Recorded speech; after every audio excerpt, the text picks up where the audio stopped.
ഏതാണ് പഠിച്ചോന്റെ ബാക്കി തരക്കില്ലല്ലോ.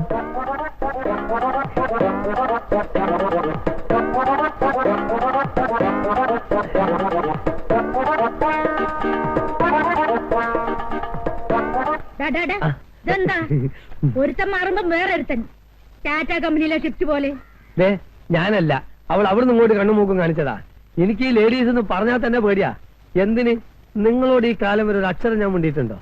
സ്വന്തം വീട്ടിലുള്ള നിങ്ങളോട് മിണ്ടാണ്ടാണ് അന്യ വീട്ടിലുള്ള അവളോട് മിണ്ടാൻ പോകുന്നത്. പോയോ? ഇവിടെ വെച്ചേ ഈ ഏർപ്പാടൊക്കെ നിർത്തുന്നതാ നിന്റെ ആരോഗ്യത്തിന് നല്ലത്. അല്ലെങ്കിലേ ഇതുകൊണ്ട് തട്ടുന്ന പോലെ നിന്നെയും തട്ടും.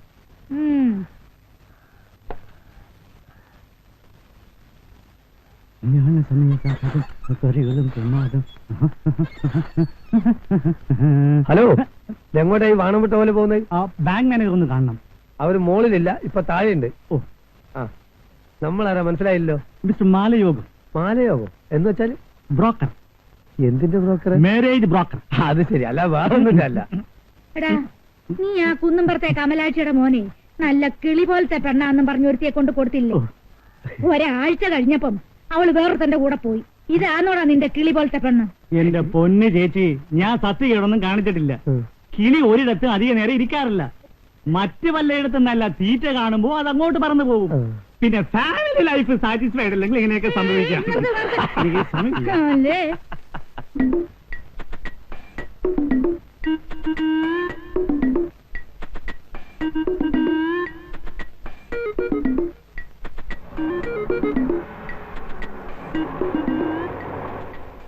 അല്ല, ഈ കള്ളന്റെ കണ്ണിലാ പെട്ടത്.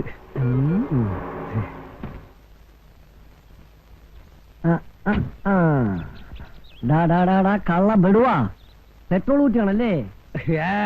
ഞാൻ അങ്ങോട്ട് പെട്രോൾ ഒഴിക്കായിരുന്നു. ഓഹോ, ഇങ്ങനെയാണ് ഒഴിക്കുന്നത്. പക്ഷെ ഇങ്ങോട്ടാണല്ലോ വരുന്നത്. ആ, ഇങ്ങനെ പെട്രോൾ ഒഴിക്കാൻ അറിഞ്ഞൂടല്ലേ? ആ, ഈ ഗൾഫ് കൺട്രീസിൽ മുഴുവനും ഇങ്ങനെയാണ് പെട്രോൾ ഒഴിക്കല്. ഇവിടെ എങ്ങനെയാണോ അതിന്റെ ജസ്റ്റ് ഓപ്പോസിറ്റ്. ഓ, അപ്പൊ ഒരു സംശയം, അവിടെ ഉള്ളവരൊക്കെ ചോർന്നുന്നത് ഇതിലെയാണോ അതോ പെട്രോൾ ലീക്ക് ഉണ്ടെന്ന് റോയി സാർ വിചാരിച്ചിരിക്കുന്നത്? ഇപ്പോഴല്ലേ മനസ്സിലായത് ലീക്ക് ആരുടെ പോക്കറ്റിലേക്കാ പോകുന്നതെന്ന്? ഗുരുവായൂരപ്പനാണ് സത്യം, ഞാനിത് റോയി സാറിനോട് പറയും. ചതിക്കല്ലേ, കാശിന്റെ ബുദ്ധിമുട്ടോട് ചെയ്തു പോയതാണ്. ദൈവത്താണ് സത്യം, ഇനി ഞാനിത് ചെയ്യൂല. ഉറപ്പ്? ഉറപ്പ്. കൃഷ്ണനാണ് സത്യം.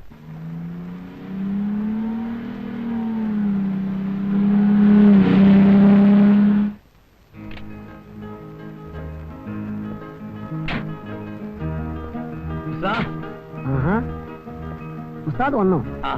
താനിത് എവിടെയായിരുന്നു? ഞാൻ ഒരു ഹോട്ടലായിരുന്നു കൃഷ്ണ. ഈ ട്യൂഷൻ നിർത്തിയപ്പോ താൻ തുടങ്ങിയോ? അതല്ലടോ, പിന്നെ ഒരു വിസ സംഘടിപ്പിക്കാനുള്ള ഓട്ടം ഒരു വിധത്തിലൊക്കെ ഒപ്പിച്ചെടുത്തു. അതിനവിടുത്തെ പ്രശ്നമൊന്നും തീർന്നില്ലല്ലോ. ഇതാരും ഉസ്താദോ? ആ റോയ് സാറില്ലേ? ഇല്ല, ഓഫീസിൽ പോയിരിക്കുക. ഞാൻ ഖത്തറിലേക്ക് പോവുക. അപ്പൊ വഴിക്കൊന്ന് കണ്ട് യാത്ര പറഞ്ഞ് പോകാന്ന് വിചാരിച്ച് കയറിയതാ. അപ്പൊ ഗൾഫിലേക്ക് പോകുന്നില്ല എന്ന് പറഞ്ഞിട്ട്? എങ്ങനെ പോകാതിരിക്കും? ആദ്യത്തെ പോക്ക് ഒരു പോക്കായി പോയില്ലേ. ഇനി ഈ പോക്ക് വേണം കാര്യമായിട്ട് എന്തെങ്കിലുമൊക്കെ ഉണ്ടാക്കാൻ. വണ്ടിപ്പണി തന്നെ ആണോ? അതല്ല, നമുക്ക് നല്ല ജോലി വേറെ കിട്ടി. പിന്നെ? വഴിമഹാൽ. വഴിമഹാളോ എന്ന് വെച്ചാ? അതായത് ഈ റെഡിമെയ്ഡ് സാധനങ്ങളെല്ലാം വഴിയിലിട്ട് വിൽക്കുമല്ലോ, അതാണ് വഴിമഹാൽ. നമ്മളെ കൊച്ചാപ്പന്റെ മകന്റെ ഭാര്യയുടെ അഞ്ചത്തിയുടെ ഭർത്താവിന്റെ അലയുടെ ഒരു ഫ്രണ്ട് ഉണ്ട്, അയാൾക്ക് അവിടെ വഴിമഹാളാ. ആ കെയറോഫിലാണ് എനിക്ക് ഈ വിസിറ്റ്. കാപ്പ് കുടിച്ചിട്ട് പോവാം. വേണ്ട, ഹോർലിക്സ് കുടിച്ചാ വരുന്നതേ. മാത്രല്ല ആളും വെയിറ്റ് ചെയ്യോടെ. ആ, പിന്നെ ഇപ്പൊ ദൈവം സഹായിച്ചിട്ട് അവിടെ ഒരു കുഴപ്പമില്ല. ഇനി ഞാൻ അവിടെ ചെന്ന് വല്ല കുഴപ്പവും കാര്യം ഉണ്ടാവുകയാണെങ്കിൽ, അതായത് ഈ ഇറാഖിപ്പെട്ട ആൾക്കാർ വരികയാണെങ്കിൽ ഞാൻ ഉടനെ തിരിച്ചു പോരും. വന്നാൽ ഇപ്പോൾ ഈ വാക്കൻസി ഉണ്ടല്ലോ. ശരി,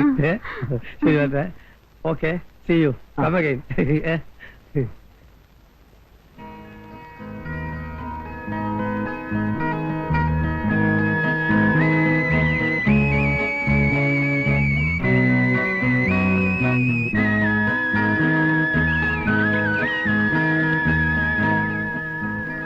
എക്സ്ക്യൂസ് മീ, ഞാനിവിടെ വെയിറ്റ് ചെയ്തത് തന്നെ കാണാനാ. എന്താ? എനിക്ക് തന്നോടെ ചില കാര്യങ്ങൾ ഡീപ്പായിട്ട് ഡിസ്കസ് ചെയ്യാനുണ്ട്. സീരിയസ് മാറ്റർ ആകുമ്പോഴേ വീട്ടിൽ വെച്ചൊന്നും പറയാൻ ഒക്കത്തില്ല. ആ തള്ള വലിയ പ്രോബ്ലമാണ്. വന്നേ, നമ്മുടെ മാരേജിന് ഏറ്റവും കൂടുതൽ എതിർപ്പുണ്ടാവുന്നത് മതത്തിന്റെ പേരിലായിരിക്കും. ഇപ്പോൾ എവിടെയും അതാണല്ലോ പ്രശ്നം. ഇന്റർകാസ്റ്റ് മാരേജ് ഉണ്ട്, ധാരാളം പ്രോബ്ലംസ് ഉണ്ടാവുമെങ്കിലും അതുകൊണ്ട് ഒത്തിരി ബെനിഫിറ്റ്സ് ഉണ്ട് യുനോ. റോയിച്ചാനും ചേട്ടത്തിയൊക്കെ തന്നെ വിളിച്ച് ചോദിച്ചെന്നിരിക്കും. അതുകൊണ്ട് താൻ വളരെ പ്രിപ്പയർഡ് ആയിരിക്കണം. എന്താ ഈ പറയണ, മാരേജോ? അതൊക്കെ സ്വയം അങ്ങോട്ട് തീരുമാനിച്ചാ മതിയോ? നിക്ക് നമ്മുടെ ഫ്യൂച്ചറിനെ കുറിച്ച് എന്റെ മനസ്സിൽ ചില മാസ്റ്റർ പ്ലാൻസ് ഒക്കെ ഉണ്ട്. അതൊന്നും ഇവിടെ വെച്ച് അത്ര ഡീറ്റെയിൽ ആയിട്ട് പറയാൻ ഒക്കത്തില്ല.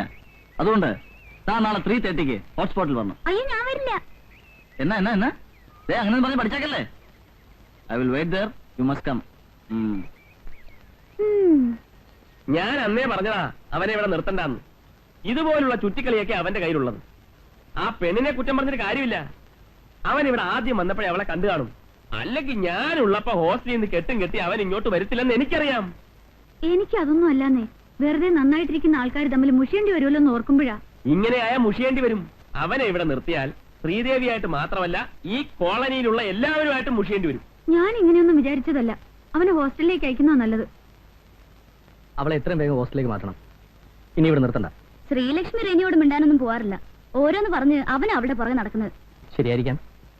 പെമ്പിള്ളാരുടെ മനസ്സല്ലേ, മാറിക്കൂടാന്നില്ലല്ലോ. അവളെ ഇവിടെ കൊണ്ടുവരുത്തി ഇങ്ങനെയുള്ള അഫെക്ഷനൊക്കെ ഉണ്ടായാൽ പിന്നെ നമ്മളാ സമാധാനം പറയേണ്ടത്. പെട്ടെന്ന് എന്തിനാ ഹോസ്റ്റലിലേക്ക് മാറ്റിയതെന്ന് ചോദിച്ചാ വീട്ടിൽ എന്ത് പറയും? അത് അവളോട് പറഞ്ഞാൽ മതി. പഠിക്കാനേ സൗകര്യം ഹോസ്റ്റലാണെന്ന് പറയാൻ. നീ കിടക്കാൻ നോക്ക്.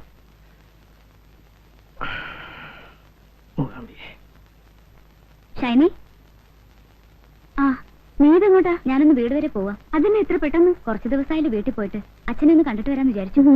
ശ്രീലക്ഷ്മി ഞാൻ കൊണ്ടുപോവാ. ആ പിന്നെ എന്നാ, രാജേട്ടൻ ഭക്ഷണക്കാര്യത്തിൽ അല്പം നിർബന്ധമുള്ള ആളാണെന്ന് അറിയാമല്ലോ. കാർത്തിയനമ്മ എന്തൊക്കെ ഉണ്ടാക്കി കൊടുക്കുവോ? നീ ഒന്ന് ശ്രദ്ധിച്ചോണേ. റെനി കാരണം നിങ്ങൾക്ക് ബുദ്ധിമുട്ടായല്ലേ? ഓ, അതൊന്നും സാരമില്ലെന്നേ. നീ എപ്പോഴാ മടങ്ങുന്നേ? 2 ദിവസത്തിനുള്ളിൽ എത്തും.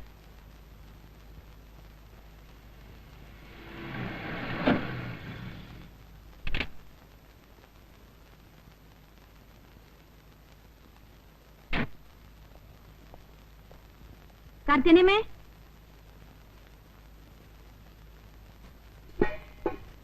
കാർത്തിയനമ്മ എന്നൊക്കെ ഉണ്ടാക്കി വെച്ചിരിക്കുന്നാവോ? ഷൈനി ഷൈനി ഷൈനി എന്താ പനെ? ഷൈനി എവിടെ? മോളി പോയിരിക്കുക. ആ, ശ്രീദേവി വന്നോ? ഇല്ല, രാജു സാറുണ്ടല്ലോ. ആ ശരി. ആ, അവളെ ഇനി വിളിക്ക്. ആ, വിളിക്കാം.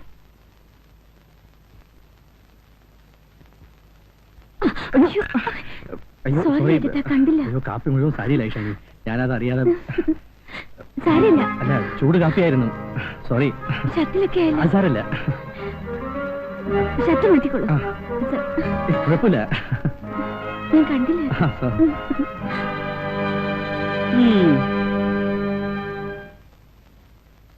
ഒരു കാപ്പി എടുക്ക്. അവളെന്തി? എങ്ങനെ വരാനാ?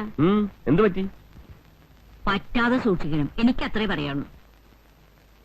എന്തെങ്കിലും കണ്ട കണ്ണടച്ച് നടക്കാൻ എന്നെ കൊണ്ട് പറ്റത്തില്ല. എന്നാ കാര്യം? ശ്രീദേവി അവിടെ ഇല്ല. രാജസാർ മാത്രമുള്ളപ്പോ ഷൈനി കുഞ്ഞ് അവിടെ പോകുന്നത് എന്നത്തിനാ? ഞങ്ങളും കെട്ടിയോനും കുടുംബമൊക്കെ ആയിട്ട് ജീവിച്ചിട്ടുള്ളവരാ. എന്നാ ഉണ്ടായെന്നാ? ഞാൻ മോളിൽ കയറി ചെല്ലുമ്പോ കാപ്പി കുടിപ്പിക്കലും മേല് മറിഞ്ഞു വീഴലും തുടച്ചു കൊടുക്കലും. എന്റെ കർത്താവെ, എനിക്കൊന്നും പറയാൻ മേല. നമ്മളെപ്പോലുള്ള കുടുംബക്കാർക്ക് ചേർന്ന പണിയേ ഇത്. കുറച്ച് നേരത്തെ പറയണമെന്ന് വിചാരിച്ചതാ. എന്റെ അപ്പം പണ്ട് പറയാറുണ്ട്, സ്വന്തം ആങ്ങളെയും പെങ്ങളാണെങ്കിലും ഒരു പരിധി വിട്ട് അടുക്കരുതെന്ന്. റോയ് കുഞ്ഞ് ആളൊരു ശുദ്ധനാ. മോൻ ഷൈനി കുഞ്ഞിനൊന്നും നിയന്ത്രിക്കണം. കർത്താവിശ്വാസിയായാണ്. ഇല്ലാത്തതൊന്നും ഞാൻ പറയത്തില്ല.